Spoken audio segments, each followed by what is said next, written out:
வணக்கம் சார். வணக்கம். இங்கே யாருமா கார்த்திக்? கார்த்திக் சார் உங்களை தேடி தான் வந்திருக்காங்க. நீ தான் கார்த்திகா? ஆமாம். என்ன விஷயம்? முதல்ல ஸ்டேஷனுக்கு வா. நான் என்ன சார் தப்பு பண்ணேன்? எதுக்காக என்ன ஸ்டேஷன் கூப்பிட்றீங்க?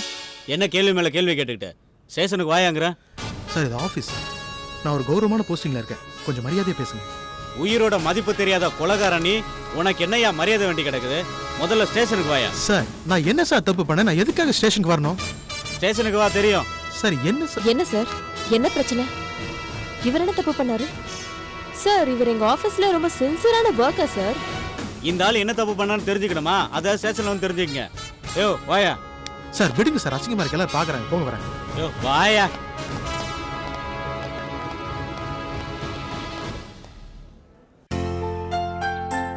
தொழில நேர்மை சார். பணத்தை காட்டி ஆளை மயக்க முடியாது சார். எந்த ஒரு சூழ்நிலையிலையும் குடிக்க கூடாதுன்னு உறுதியா இருக்காரு. எந்த சூழ்நிலையிலயும் சபலப்படாத கண்ணியமான மனுஷன் சார். ரொம்ப நல்ல ஆளை தான் சார் நீங்க செலக்ட் பண்ணிருக்கீங்க. உங்க பொண்ணோட ஃபியூச்சர் ரொம்ப பிரைட்டா இருக்கும் சார். Okay, thank you. பரவாயில்ல சார். உங்களுக்கு கொடுத்த வேலையை கரெக்டா செஞ்சு முடிச்சிட்டீங்க. இந்த பணத்தை 3 பேரும் பிரிச்சு எடுத்துக்கோங்க. Thank you sir. Thank you sir. யாருங்க இவங்களா? கரெக்டான ஆளை தான் செலக்ட் பண்ணிருக்கீங்க. உங்க பொண்ணோட ஃபியூச்சர் பிரைட்டா இருக்கும்னு சொல்லிட்டு போறாங்க. என்ன இதெல்லாம்? ஏண்டி, நான் சொன்னதை மறந்துட்டியா? நம்ம பொண்ணுக்கு நல்ல மாப்பிள்ளையை தேடி கண்டுபிடிக்கிறேன்னு சொன்னேன்ல, கண்டுபிடிச்சிட்டேன். என்னங்க சொல்றீங்க? யார் அந்த பையன்? நம்ம ராஜேஸ்வரி அக்காவோட பையன் செழியன் தான் நம்ம பொண்ணுக்கு மாப்பிள்ளை.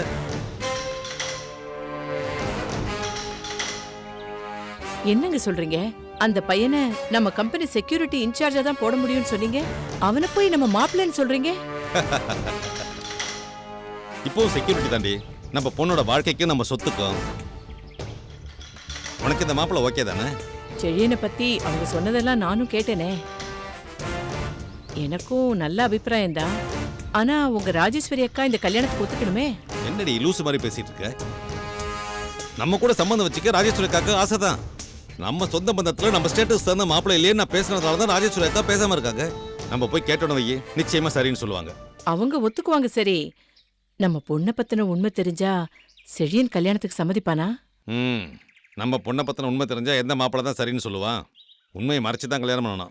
வேண்டாங்க. கல்யாணத்துக்கு அப்புறம் உண்மை தெரிஞ்சா நமக்கு தான் அவமானமும் அசிங்கமும்.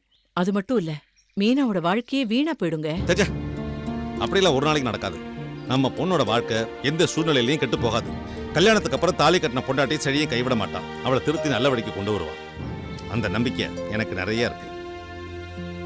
ஷாமலா, நம்ம பொண்ணு வாழ்க்கைக்காக நம்ம அசிங்கப்படலாம், அவமானப்படலாம். அதுல தப்பே கிடையாது. அதெல்லாம் சரிங்க. ஆனா செழியனை கல்யாணம் பண்ணிக்க மீனா ஒத்துக்கணுமே. மாப்பிள்ளை யாருன்னு சொல்லாமலேயே மீனாவை கல்யாணத்துக்கு சம்மதிக்க வச்சிட்டோம். செழியன் தான் மாப்பிள்ளைன்னு சொல்லி நம்மளால சம்மதம் வாங்க முடியாதா? மீனாவை எப்படி வழிக்கு கொண்டு வரணுங்கிறது எனக்கு தெரியும். அதுக்கு முன்னாடி ஒரு நல்ல நாள் பார்த்து அக்கா வீட்டுக்கு போய் கல்யாண விஷயம் பேசி முடிச்சிடலாம். என்ன சொல்ற? நீங்க முடிவு பண்ணதுக்கு அப்புறம் நான் என்னங்க சொல்ல போறேன்? மீனா வாழ்க்கை நல்லபடியா அமையணும். அதுதான் எனக்கு வேணும்.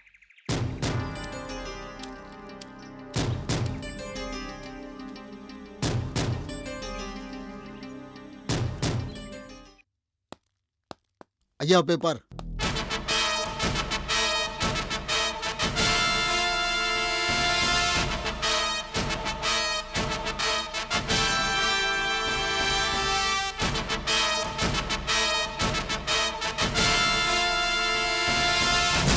எங்களை நிம்மதியாவே இருக்க விட மாட்டேங்கிறாங்க.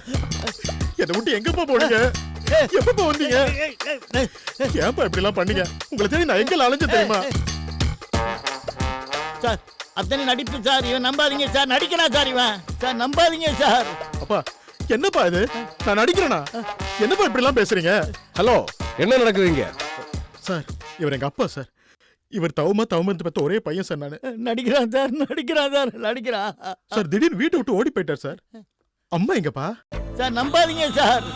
என்ன என் பொண்டாட்டி நடுராத்திரில கட்டின துணியோட வீட்டை விட்டு வெளியே வரட்டி விட்டு கிராரக பேசார் இவன். நம்பாதீங்க சார். நம்பாதீங்க. நடிக்கிறான் சார். அப்பா ஏப்பா இப்படி எல்லாம் பேசுறீங்க? உங்களே அம்மா நான் வீட்டை விட்டு துரத்துறேனா?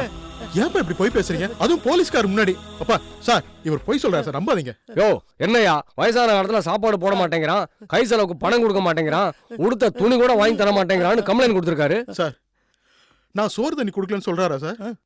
பாருங்க சார், சோறு தண்ணி எல்லாம் பண்ணிக்கிறது உடம்பா சார் இது? சார் சார் சார் சார் 3 வேளைக்கு 4 வேளை மூக்க பிடிக்க திம்பார் சார். சார் பாதி ராத்திரி எழுச்சி பரோட்டா வேணும்னு கேட்பார் சார். அந்த நேரத்துல பரோட்டாக்காக நான் பைக் எடுத்து ஊரெல்லாம் சுத்திருக்க தெரியுமா சார்? சார் போய் சொல்றேன் சார். இட்லி என்ன சார் பெரும் இட்லி? அது கெட்டி சட்னி இருந்தா தான் சாப்பிடுவேன் பார் சார். அந்த கெட்டி சட்னிக்காக நைட் எவ்வளவு தூரம் வண்டி எடுத்து சுத்தி இருக்கேன் சார். நன்றி எல்லாமே எப்படி எல்லாம் சொல்லியிருக்காரு பாருங்க சார். சார் சார் கெட்டி சட்டின்னு சொன்ன உடனே சார் ஞாபகம் வருது. என் கிட்னி விக்கிறதுக்கு ஆஸ்பத்திரி கூட்டிட்டு போன போய் சார் இவன் அப்படியே பிளேட்டே மாத்தி போறான் சார். ஏன் எப்படி சார்? நான் சட்னின்னு சொன்னோன்னு ஒரு ஃப்ளோக்காக கிட்னி எல்லாம் சொல்றேன் சார். ஏன் இப்படி எல்லாம் போய் சொல்றீங்க? இந்த மாதிரி போய் பேசாதடா, போய் பேசாத. கொஞ்சம் எரியா. என்ன அங்க குழப்பம்? உன் கம்ப்ளைண்ட் என்ன?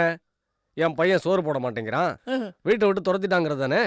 ஆனா உன் பையன் பாசத்தை கொட்டதா பார்த்தா நேர்மாறா இருக்கு சார். அத்தனை நடிப்பு சார், நடிக்கிறான் சார். இவனை தூக்கி உள்ள போடுங்க சார். ஏன் இப்படி எல்லாம் பேசுறீங்க? உங்களுக்கு என்ன பண்ண? இப்ப ஜெயிலுக்கு போன அவ்வளவுதானே? உங்களுக்கு நான் ஜெயிலுக்கு போறதா சந்தோஷம். நான் ஜெயிலுக்கு போறேன்ப்பா. தயவு செஞ்சு போய் கூட வாங்கப்பா சார். அனுப்பாங்க சார், இவன் கூட அனுப்பாங்க சார். கொன்னுடுவான் சார். இப்ப என்னையா சொல்றீங்க ரெண்டு பேரும்? சார் சொல்றேன்னு இன்னும் தப்பா நினைச்சுக்காதீங்க சார். கொஞ்ச நாளாவே அவருக்கு சரியில்லை சார். ஏதோ ஏடா கூடமாவே நடந்துட்டு இருக்காரு சார். வயசான காலத்துல எங்க அம்மா கூட சண்டை போட்டுக்கிட்டே இருக்காரு சார். சார் டாக்டர் எல்லாம் கூட்டிட்டு போய் ட்ரீட்மெண்ட் எடுத்துட்டு இருக்கோம் சார். திடீர்னு ஒரு வாரம் வீட்டை விட்டு காணா போயிட்டார் சார். நானும் எங்கெங்க அலைஞ்சு தேடி பார்த்துறேன் சார். நல்ல வேளை நீங்க பார்த்து கூட்டிட்டு வந்துட்டீங்க சார். அப்பா அம்மா எங்கப்பா? சார் சார் அவன் சொல்ற அத்தனையும் போய் சார். நான் தெளிவா தான் சார் இருக்கேன். என்ன நம்புங்க சார், என்ன நம்புங்க சார். அவர் தெளிவா தான் சார் இருக்காரு. என்ன எவ்வளவு அவமானப்படுத்துமோ அதுல தெளிவா தான் சார் இருக்காரு சார். அவர் ட்ரெஸ்ஸை பாருங்க சார், என் ட்ரெஸ்ஸையும் பாருங்க சார். சார் வீட்லயே தங்க மாட்டார் சார், வெளியவே சுத்திட்டு இருக்காரு சார். கோயில்ல போடுற உண்டை கட்டி வாங்கி சாப்பிடுறாரு சார். கோயில படுத்து தூங்குறாரு சார். உண்டா இல்லன்னு கேளுங்க. யோ, கோயில்ல உண்டை கட்டி வாங்கி சாப்பிட்டியா? ஆமா சார். கோயில்ல படுத்திருந்தியா? ஆமா சார். கேட்டீங்களா சார்? ஒரு கௌரவமான ஆபீஸ், ஒரு கௌரவமான உத்தியோகம் பாக்குறேன். என்னை எப்படி எல்லாம் அவமானப்படுத்திருக்க பாத்தீங்களா சார்? சார் இது எல்லாத்தையும் விட ஒரு முக்கியமான வீக்னஸ் அவர்கிட்ட இருக்கு சார். நான் எவ்வளவு கெஞ்சி கூப்பிட்டாலும் வரமாட்டார் சார். அதே ஒரு வயசு பொண்ணு கூப்பிட்டும் பின்னாலே ஓடுவார் சார். இந்த மாதிரி பேசாதடா. சத்தியமா சொல்றா, ஒரு நாக்கு அழுகி போயிரும்டா. சார் நான் போய் சொல்லல சார். இப்போ கூட கவிதாங்கிற ஒரு சின்ன பொண்ணு பின்னாடி சுத்திட்டு இருக்கா சார். சார் அந்த அளவுக்கு சபல கேஸ் சார். சார் நான் சொன்னது உண்மையா இல்லையான்னு மட்டும் கேளுங்க சார். சார் சார் அந்த கவிதாங்கிறது என் பொண்ணு மாதிரி சார். இப்படிதான் சார் பாக்குற பொண்ணுல ஏன் பொண்ணுன்னு பின்னாடியே சபல கேஸ் மாதிரி சுத்திட்டு இருக்கா சார். சார் இதை சொல்ல போனா இல்ல சார், போலீஸ் வந்து கம்ப்ளைண்ட் பண்ணிருக்காரு சார். தயவு செஞ்சு கூட வீட்டுக்கு அனுப்பிங்க சார். சார் இவன் கூட என்ன அனுப்பாதீங்க சார். வாசல்லே கழுத்து நெரிச்சு கொண்டு வா சார். படுபாய் சார் இவன். சார் அவர் சொன்னதை நம்பாதீங்க சார். வீட்டுக்கு அனுப்பி வைங்க சார். சாமி மாதிரி பாத்துக்கிறேன் சார். ஐயோ யோ, பெத்த பையன் எவ்வளவு அன்பா கூப்பிடுறான், கூட போயா? சார் அத்தனை நடிப்பு சார், நம்பாதீங்க சார். வேஷம் சார் அது. யோ, பாசம் எது வேஷம் எதுன்னு எங்களுக்கு தெரியாதா? யோ, உங்க அப்பாவை நல்லா பாத்துப்பல்ல? சார் என்ன சார் இது? கண்டிப்பா நல்லா பாத்துப்பா சார். என் கூட அனுப்புங்க சார். சார் வேணாம் சார், அவன் கூட அனுப்பாதீங்க சார். யோ பெரியவரே, இவ்வளவு அன்பா அவன் பையன் கூப்பிடறான்ல, இனிமே உங்களுக்குள்ள பிரச்சனை வராம பாத்துங்க. தம்பி கூட்டு பாப்பா. சார் அவன் கூப்பிடான்னு அனுப்பாதீங்க சார். எல்லாம் வேஷம் சார். என்ன பிரச்சனை உங்களுக்கு? குழந்தை மாதிரி சார். சொன்னா கேட்டு பாரு சார். அப்பா வாங்கப்பா. வாங்கப்பா அவரே. வாங்கப்பா. சார் சார்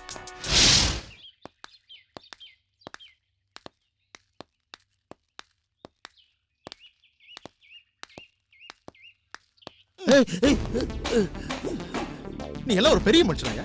அப்படியே போட்டேன்னா பெரிய புத்திசாலித்தனமா நடந்துக்கிறதா நினைப்பா? இங்க பார், உன் பருப்பெல்லாம் கிட்ட வேகாது. ஸ்டேஷன்ல பார்த்துல பர்ஃபார்மன்ஸ இந்த ஸ்டேஷன்ல இல்ல, எந்த ஸ்டேஷன்ல போய் கம்ப்ளைண்ட் கொடுத்தாலும் என்ன ஒன்றும் பண்ண முடியாது. ஆபீஸ்ல உட்காந்துருக்கும் போது போலீஸ் வந்து கூப்பிட்ட உடனே என்னமோ ஏதோன்னு பார்த்தேன். ஏதோ அந்த கவிதா போல தான் எம்எல்ஏ கம்ப்ளைண்ட் கொடுத்துருக்கோன்னு நினைச்சேன். ஆனா நீங்க வந்து உட்காந்துருக்க தோரணை பார்த்தோன்னே தெரிஞ்சு போச்சியா? அதான் டிவி பேப்பர் நியூஸ் படிக்கிறேன்ல, பெத்த தகப்பன ஒழுங்கா காப்பாத்துறது இல்ல, பாதுகாக்கிறது இல்ல, பெத்தவங்களே கம்ப்ளைண்ட் கொடுத்து உள்ள தள்ளுறதுன்னு. நீ பேப்பர் படிக்கிறாளாச்சே, இதெல்லாம் பார்த்தோன்னு மூளையில அப்படியே பல்பு எரிஞ்சிருக்கும். இவனை எப்படிதான் பிளான் பண்ணி உள்ள தள்ளலான்னு இப்படிலாம் கிரிமினலா யோசிப்பேங்கிறத ஸ்மெல் பண்ணி தான் இப்படி டிராமாவே நான் இங்க போட்டேன். எப்படி டிராமா கும்முன்னு ஒர்க் அவுட் ஆச்சுல? அவள்கிட்ட 5 லட்சம் கேட்ட உடனே அப்படியே பொங்கி எழுந்து அவளை காப்பாத்தலான்னு வந்துட்டியா? உன்னோட அதி புத்திசாலித்தனத்துக்கு என்னோட பனிஷ்மெண்ட் என்ன தெரியுமா? அடுத்த நிமிஷமே அந்த 5 லட்சம் என் கைக்கு வரணும். சொல்ல அவள்கிட்ட எவ்வளவு சீக்கிரம் முடியுமோ அவ்வளவு சீக்கிரம் அந்த பணம் என் கைக்கு வரணும்னு. தொலைச்சிடுவேன். அந்த ஃபைலெல்லாம் மேடம் மத்தியானத்துக்குள்ள அவங்க டேபிள்ல வைக்க சொன்னாங்க, மறந்துடாதீங்க. Good morning madam. Good morning madam. Good morning madam. Madam இளவரசி வர சொல்லுங்க. Okay madam.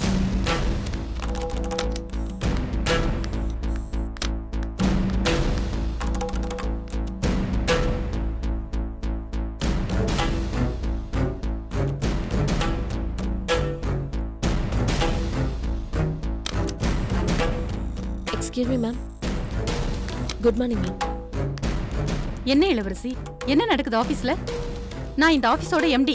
நான் இல்லாத நேரத்துல என்ன நடக்குதுன்னு எனக்கு தெரியப்படுத்த வேணாமா? நீங்க ஏன் எனக்கு ஃபோன் பண்ணல? ஆபீஸ்க்குள்ள போலீஸ் வர்றது எவ்வளவு அசிங்கம். வந்ததோடு இல்லாம கார்த்திகை கிரிமினல் மாதிரி ட்ரீட் பண்ணி கூட்டிட்டு போயிருக்காங்க. கார்த்திக் என்ன தப்பு பண்ணாரு? போலீஸ் ஏன் அவரை கிரிமினல் மாதிரி ட்ரீட் பண்ணணும்? நீங்க ஏன் எனக்கு ஃபோன் பண்ணி சொல்லல? இல்ல மேடம், திடீர்னு போலீஸ் வந்து அப்படி பண்ணதும் எனக்கு என்ன பண்றதுனே தெரியல. அதுவும் எனக்கு ஃபோன் பண்ணி சொல்லணும்னே தோணல. ஒரு கிரிமினல் ரேஞ்சுக்கு கார்த்திகை போலீஸ் கூட்டிட்டு போனாங்கன்னு எனக்கு தகவல் வந்துச்சு. கார்த்திக் அப்படி என்னதான் தப்பு பண்ணாரு? தெரியல மேடம். நான் எவ்வளவு கேட்டேன் போலீஸ் கிட்ட. ஆனா அவங்க விடாப்படியா அவரை கூட்டிட்டு போகணும்னு தான் இருந்தாங்களே தவிர என் கேள்விக்கு அவங்க பதிலே சொல்லல. கார்த்திக் எவ்வளவு நல்லவன்னு நினைச்சிட்டு இருந்தேன். அவனை போலீஸ் கூட்டிட்டு போனதுனால நம்ம ஆபீஸ்க்கு எவ்வளவு கெட்ட பேரு. May come in madam.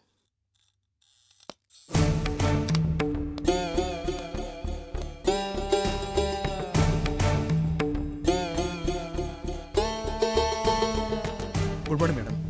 என்ன குட் மார்னிங்? உங்களால ஆபீஸ்க்கு எவ்வளவு அசிங்க அவமானம் தெரியுமா? போலீஸ் எதுக்காக உங்களை கூட்டிட்டு போனோம்? நீங்க என்ன தப்பு பண்ணீங்க?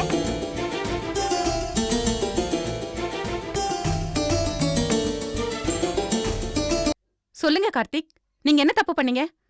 போலீஸ் எதுக்காக உங்ககிட்ட அப்படி நடந்துக்கிட்டாங்க? எல்லாத்துக்கும் காரணம் எங்க அப்பா தான் மேடம்.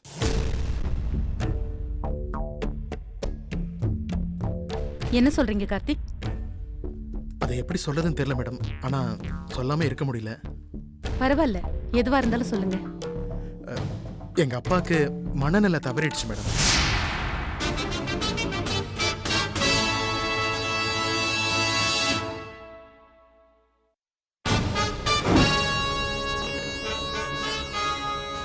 புத்தி சுவாதீனம் இல்லாதவரு வீட்டை விட்டு அடிக்கடி ஓடி போறதும், அவர் எங்க போயிருக்காரு என்ன பண்றாருன்னு தேடி கண்டுபிடிச்சு அவரை வீட்டுக்கு கூட்டி வரதே என்னோட வேலையா போச்சு மேடம். இன்னைக்கு போலீஸ் ஸ்டேஷன்ல போய் நான் அவரை குடும்பப்படுத்துறதாவும் சோரே போடுறதில்லைன்னு கம்ப்ளைண்ட் கொடுத்துருக்காரு. அதான் போலீஸ் முதியோர் பாதுகாப்பு கேஸ்ல என் மேல ஆக்ஷன் எடுக்கிறதுக்காக இங்க ஆஃபீஸ்க்கே வந்துட்டாங்க மேடம். நம்ம ஸ்டேஷன்ல போலீஸ் இன்ஸ்பெக்டர்கிட்ட எங்க அப்பா மனநல பாதிக்கப்பட்டிருக்காரு அப்படின்னு எடுத்து சொன்னதுக்கப்புறம் இன்ஸ்பெக்டர் என் நிலைமையை புரிஞ்சுக்கிட்டு என்னை இந்த கேஸ்ல இருந்து ரிலீஸ் பண்ணிட்டார் மேடம்.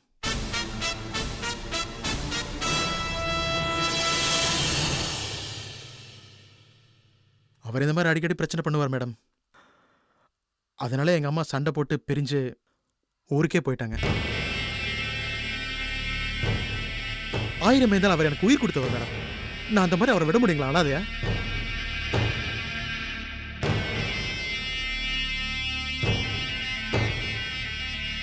எத்தனையோ பேர் சொன்னாங்க மேடம் அவர் கொண்டு ஹோம்ல சேர்த்துருங்கன்னு. பட் நான் சொல்லிட்டேன் மேடம், அவர் கண்டிப்பா என் கூட தான் இருப்பான்னு சொல்லி பக்கத்துல வச்சு பார்த்துட்டு இருக்கேன் மேடம். வெளியே பார்க்கறதுக்கு தான் மேடம் இந்த கார்த்திக் கம்பீரமான ஆளு. ஆனா மனசுக்குள்ள சதா எப்பயுமே எனக்கு எங்க அப்பாவோட நினைப்பு தான் மேடம்.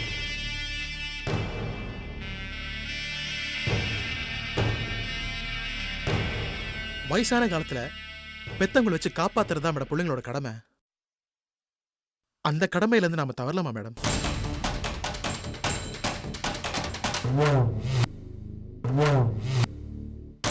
சாரி கார்த்திக், உங்க மனசுக்குள்ள இவ்ளோ சோகம் இருக்குன்னு நான் கொஞ்சம் கூட எதிர்பார்க்கல. இப்பதான் எல்லாம் கிளியர் ஆயிடுச்சுல்ல, நீங்க போய் உங்க வேலையை பாருங்க. Thank you madam.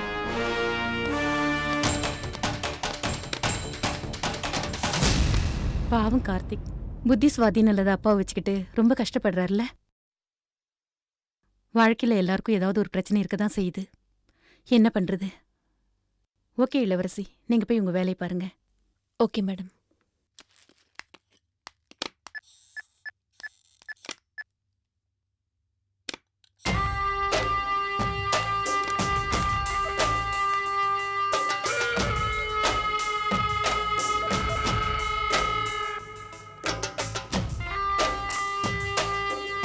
என்ன பார்க்குறேன்? என்னடா போலீஸ் பிடிச்சிட்டு போனவன் திரும்பி வரமாட்டான், நமக்கு எந்த தொந்தரவும் தரமாட்டான்னு சந்தோஷப்பட்டிருப்ப. அந்த சந்தோஷம் கொஞ்ச நேரத்தை தவிடுபடி ஆனதும் டென்ஷன் ஆயிட்டியா? மனுஷனா நீ? பெத்த அம்மா அப்பாவை வீட்டை விட்டு துரத்திட்டு இன்னைக்கு அப்பாவுக்கு மனநல சரியில்லை, நான் தான் வச்சு காப்பாத்துறேன்னு மேடம் கிட்ட கதை விட்டுட்டு இருக்கேன். ஆமா, கதை விட்டேன். என்னங்கிறப்போ அது கதைங்கிறது எனக்கு உனக்கு மட்டும் தானே தெரியும், மேடத்துக்கு தெரியாதுல்ல. இப்ப வேணா அதை டிராமா போட்டு தப்பிச்சிட்டு இருக்கலாம், ஆனா எப்போ இப்படி தப்பிக்க முடியாது. ஆனா நீ வேற இளவரசி, நிஜமாலுமே எங்க அப்பா போலீஸ்ல போய் நான் அவரை குடும்பப்படுத்துறதாகவும் சோறு போடுறதுலன்னு கம்ப்ளைண்ட் கொடுத்ததெல்லாம் உண்மைதான். நான் இப்ப எப்படி மேடம் முன்னாடி ஒரு டிராமா பண்ணணும், அதே மாதிரி டிராமாவை போலீஸ் இன்ஸ்பெக்டர் முன்னாடி பண்ணி தான் எஸ்கேப் ஆகி வெளியே வந்திருக்கேன். ஒண்ணு மட்டும் நல்லா தெரிஞ்சுக்க இளவரசி, இந்த கார்த்திகை யாராலையும் எதுவும் பண்ண முடியாது. நான் நினைச்சத அடைஞ்சே தீருவேன், உன்னைய சேர்த்துதான்.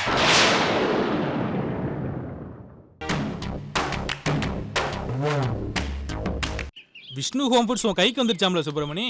ஆமா அண்ணாச்சி, கடையை கொஞ்சம் விரிவு பண்ணிருக்கேன். எப்பவும் போல உங்க ஆதரவு. இதுல நான் என்னப்பா ஆதரவு கொடுக்கறது? பொருள் தரமா இருந்துச்சுன்னா எல்லா கடைக்காரங்களும் ஆதரவு கொடுப்பாங்க. நீ தொழில முன்னேறிட்டு போயிட்டே இருக்கலாம். ரொம்ப நன்றி அண்ணாச்சி. உங்க ஆர்டர் கொடுங்க. சரிப்பா. சொல்லுங்க அண்ணாச்சி. ஒரு 20 சிப்ஸ் பாக்கெட் போடுங்க. சரிங்க அண்ணாச்சி. அந்த அப்பள பாக்கெட் பெரிய பாக்கெட்ல ஒரு 20. சரி. அப்புறம் சின்ன பாக்கெட்ல ஒரு 30 பாக்கெட் போடுங்க.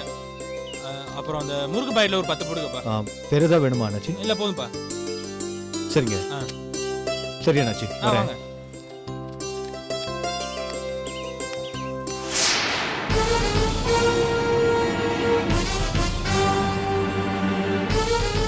மாமா நான் சொல்றத கொஞ்சம் கேளுங்க.